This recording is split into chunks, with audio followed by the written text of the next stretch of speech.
I'm gonna be honest with you guys. I don't think I wanna touch Blender for a whole month after this. Hey peeps, it's Dance, and this is Synthetic Girlfriend, a game where you solve puzzles and date cute robot girls and a cyborg. It's April now, so that means it's time for another devlog. But before I jump into it, I wanna thank you for helping me reach 100 subscribers. I know it's not a big milestone, but YouTube considers it necessary to get your own custom channel URL. It's small, but I think it's worth celebrating, so thanks! Alright, let's jump onto the devlog now. So the previous month was all about the setup for the dialogue system. I mentioned before that I wanted to have something similar to what Harvest Moon One World does. That is, having the text box appear in front of 3D characters, with the overworld on the background. So far the setup for that is mostly complete. However, I didn't have any proper 3D models to display alongside the text box. Of course, I could just use some placeholders from the internet, but where's the fun in that? I'm an artist first and foremost, so it was time for me to make some art. And art I made. So, I had this model for Mika that sure wasn't really finished, but it was in a mostly finished state regarding the base mesh at least. Being in that state, I thought maybe it's time to add some textures to it. You know, to kinda take a break from both 3D modeling and coding. It was time for me to return to a safe place. My home, where it all started. Pixel art. I don't know how many of you know about this, but I actually started my artistic career as a pixel artist. It's my favorite type of art and I enjoy doing it a lot, even if these days I don't make as much pixel art as I used to make. So here I am, primed, eager to jump back into pixel art after all this time, and now I'm actually combining it with something that I've been enjoying a lot lately, which is 3D modeling. I'm all fired up and ready to paint some color squares until I realized something. If you wanna apply any textures to any 3D model, you first gotta UV unwrap it. There's probably other ways to do texturing on 3D models, maybe painting it on top of it as is, but I'm working on a game and I think this is the only way to go about it, at least that I'm aware of. So here I am, UV unwrapping each and every part of Mika's model so I can apply pixel art textures to it. And you know what? It was pretty time consuming and it's not super interesting to look at, I think. So I'm gonna speed everything up while I play some of my music over the footage. There was a point though where I quickly did some pixel art textures for Mika's eyes, but it's not super noteworthy because I ended up changing them in the end. I'll still leave it in because it was part of the process and it would be weird if I didn't mention it. Alright, let's go!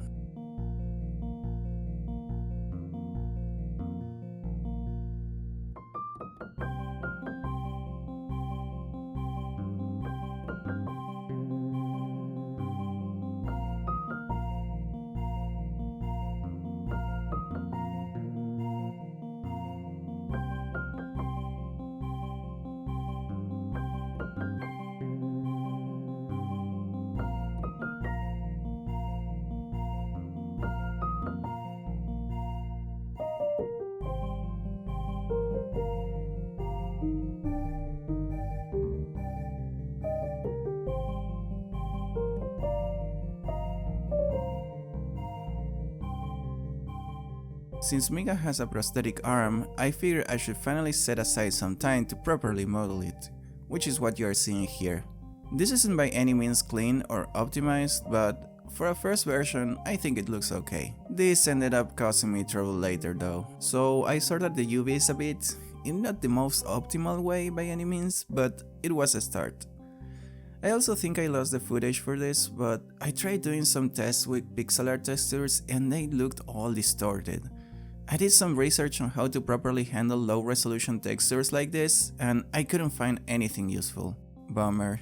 At this point I was getting kinda tired of this, and I couldn't do any proper pixel art texturing yet, so I decided to take a break from UV mapping for a while and move on to something else, namely rigging.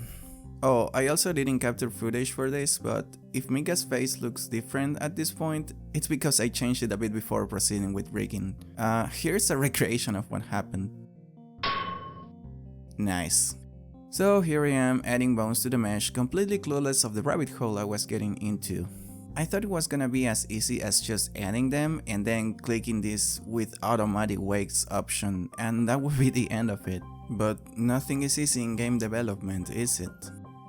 While I kinda knew the gist of weight painting, I didn't think it was that involved. I thought if you positioned the bones correctly, Blender would take care of everything else. And while it kinda does, it's not your cure-all magic bullet really. This was really confusing to me for some reason at first.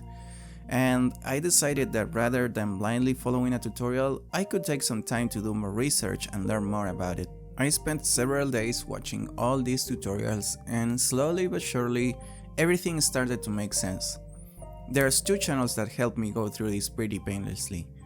I checked out CGDive's really in-depth tutorials about weight painting and tips and tricks on how to do it. And for reinforcement, I also watched a ton, and I mean a ton, of Royal Skies tutorials.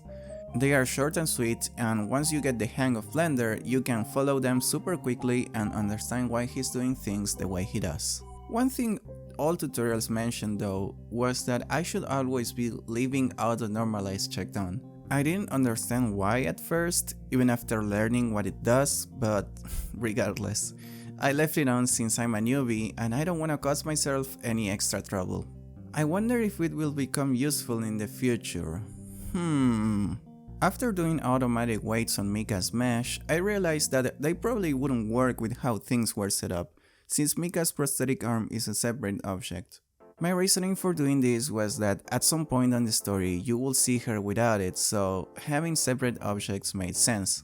However, instead of going into another 2 full days of research on how to handle cases like this and overcomplicating things, I decided to join both meshes together to see if it worked better that way. And it worked wonderfully. Although, I had this issue with the shoes. Apparently I forgot to empty the mirror object on the mirror modifier of the shoes, but since I've also applied automatic weights to everything, I had to weight paint the left shoe a bit so it wouldn't affect the right shoe. This was easily done thanks to Auto Normalize! Wow, what a lifesaver! I bet you didn't see that one coming. Moral of the story, leave Auto Normalize on. After doing all that, I had some fun posing her model for a bit before going back to doing some more weight painting. And by the way, I made a separate version of the model where I deleted parts of the body that are not seen while she's wearing this outfit. Just thought that it will quickly solve the clipping. I also added some more bones to her face. I followed this great tutorial by Carlino.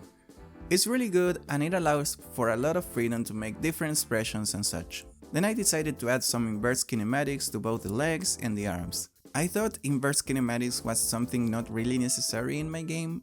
Like, I thought it was something more advanced for more realistic games for some reason, but I couldn't be wronger.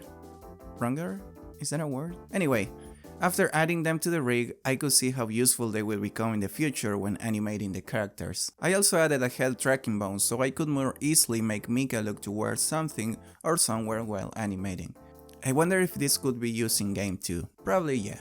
After this, I decided I needed some eye movement on the model. I already had most of it rigged except for the eyes. So I did some research and apparently shape keys are a really good way of handling this sort of thing. So I tried making her blink, and the results weren't too promising.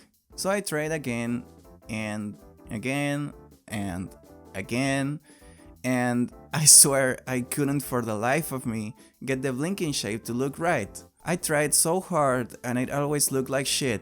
I don't know if it was my topology, me not properly understanding how it was supposed to be done, or what. But I couldn't get it to look right no matter what. This was pretty discouraging and frustrating, and I decided to give up and move on to some other stuff. However, one day I was thinking how I could probably do 2D texture eyes instead of fully 3D ones. So after coping with the pain, I talked a bit about it on the game's Discord and someone convinced me to try it out. I had nothing to lose, so I tried it out. I thought this was going to be harder because I was expecting to have to change a lot of the topology and move a lot of vertices around, but the process was really smooth. After a bit of pixel art here and there, Mika had her brand new 2D texture eyes. I posted it on the server and the feedback was positive, so I'm doing 2D texture eyes from now on. So yeah, it was finally time. After all that, I could finally get to do some more UV mapping and pixel art texturing.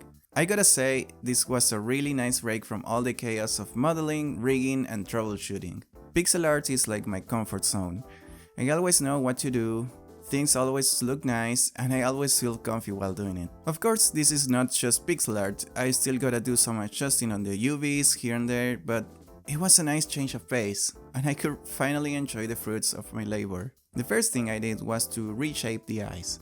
I resized them a bit and tweaked them to work better with the 3D model. I guess I was really relaxed and distracted because I forgot to record a bunch of things, like the process of texturing her prosthetic arm and her shirt, but here's some clips of me adjusting the UVs and painting some other textures like her earrings and such. Alright, everything's working correctly now. At this point I'm thinking that maybe I could add some more inverse kinematics on her hands and maybe some correction bones on her shoulders or on her knees and elbows and whatnot. However, someone at the game's Discord mentioned something that caught me off guard. Sure, I've been modeling one of Mika's casual outfits because it was simple, but oh no, he's right. Mika's not wearing her casual outfit in that sprite. She's wearing her office outfit. Of course, I accepted my defeat with honor and we sorted it out like true gentlemen. I think it's time to model Mika in her office outfit. Even though I'm really burnt out from modeling, I'll do it for you guys. For all of us. For the people that want to see Mika in office attire. For the thirst! After an hour of modeling, I got this. Not my best work, honestly, but it was something. At least she looked, at least now I had two distinct models, and the casual outfit one would be perfect to use as a placeholder in any case. I went back to the casual outfit model and made some tweaks to the armature, namely adding those shoulder correction bones and inverse kinematics to her hands I was just talking about. I exported it and tried getting into Unity. With that done, I figured I should import the office outfit version too. However, for some reason, I ended up saving that version as a separate file. So I had to import the clothing pieces I wanted from that file into the file that has all the new bones and is Unity ready. After a bit of tinkering, I got that done too. There we go. At this point, I'm really burned out and tired. But I decided to push forward a bit longer. I thought that having two Mika models was fine and all, but I should really make a Yuri model. So, using Mika as a base, I changed some colors, added some glasses, and now I have something resembling Yuri. It's far from done and you can tell it's a recolored Mika model, but for a placeholder asset, I think it gets the job done. Now you'll have to bear with me from getting a bit lazy with the texture work. At this point, the Blender interface is burned into my retinas, honestly. Okay, after all that's left to do is figure out how to enable the animations in Unity for both characters, and that's it. That's it! The three characters are in the game now! I know, it's not much. It's just a basic dialogue system with some characters slapped in that move a bit to simulate breathing. I know it's lazy and it looks unfinished and super prototypey. However, seeing this screen after all the hard work I put into the game this month makes me feel, well, I gotta say it makes me feel pretty fucking excited. You know, bit by bit, this thing is beginning to look like a real game. And now it's time for me to get emotional, I guess. I gotta say guys, I'm pretty stoked. I've been working on this game on and off for years now. Basically since 2017. Things have happened in my life that kept me from fully dedicating time to this project. Synthetic Girlfriend has changed so much since the beginning, and so have I. One of the things I struggled the most with was being consistent.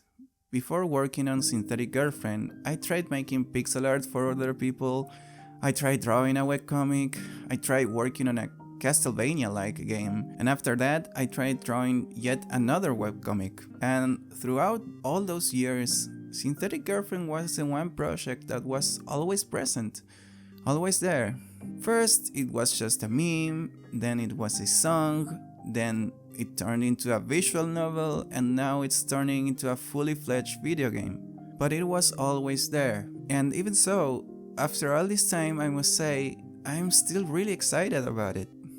And I'm also surprised at myself. It's been only 4 months since I started doing monthly devlogs, and I know it's not a big amount of time, but honestly, it's the most consistent I have been since forever. So yeah, let's keep the show going, shall we? I'm pretty burned out from Blender and all the 3D shenanigans though. I'm more of a 2D artist, so I guess it was a bit too much for me this time. However, I'm proud of what I made, and this is only the beginning. That being said, I'll probably work on something not as taxing and a bit closer to my comfort zone this month. I've been wanting to work on menus and the date and time of day system for a while. The underlying code for changing what the characters say according to whatever conditions you want to set is there. So what if the condition for triggering different lines of dialogue is the in-game date or the in-game time of day? That sounds pretty exciting, although I don't know where the hell to start. Oh well, I guess I have a whole month to figure it out, don't I? So yeah, I'll be seeing you next month then. Don't forget to like and subscribe and share the video around and all that YouTube stuff. Alright, until next time, adios.